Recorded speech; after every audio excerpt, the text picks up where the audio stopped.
Madam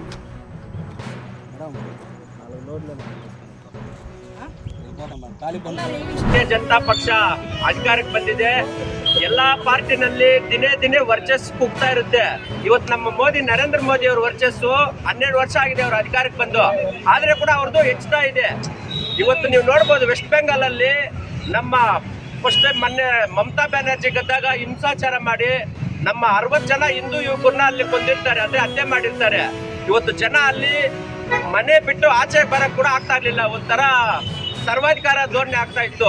ಇವತ್ತು ಎಲ್ಲಾನು ನಮ್ಮ ಜನ ಏನ್ ಇವತ್ತು ಯುವಕ ಬಳಗ ಇದೆ, ಮನ್ಸು ಮಾಡಿದ್ರೆ ಏನಾದ್ರೂ ಮಾಡ್ಬೋದು ಅನ್ನೋದಕ್ಕೆ ಇವತ್ತಾಗಿರ್ತಕ್ಕಂಥ ವೆಸ್ಟ್ ಬೆಂಗಾಲ್ ಅಲ್ಲಿ ಅಬ್ಸಲ್ಯೂಟ್ ಮ್ಯಾಂಡೇಟ್ ಅಂದ್ರೆ 200 ಸೀಟ್ ಕ್ರಾಸ್ ಮಾಡ್ತಾ ಇದ್ದಾರೆ. ಅವತ್ತು ಇದಕ್ಕೆಲ್ಲಾನು ಬಂದು ಇವ್ರು ಏನು ದುರಾಡಳಿತ ನಡೀತಾ ಇದೆ ಸರ್ವಾಧಿಕಾರ, ಇದು ಮುಂದಿನ ದಿನಗಳಲ್ಲಿ ಕರ್ನಾಟಕದಲ್ಲಿ JDS ಮತ್ತೆ BJP ಅಂದ್ರೆ NDA ಪಕ್ಷ ಒಂದು 200 ಸೀಟ್ ಮೇಲೇನೆ ಇರುತ್ತೆ ಹೊರತು ಕಮ್ಮಿ ಇರೋದಿಲ್ಲ.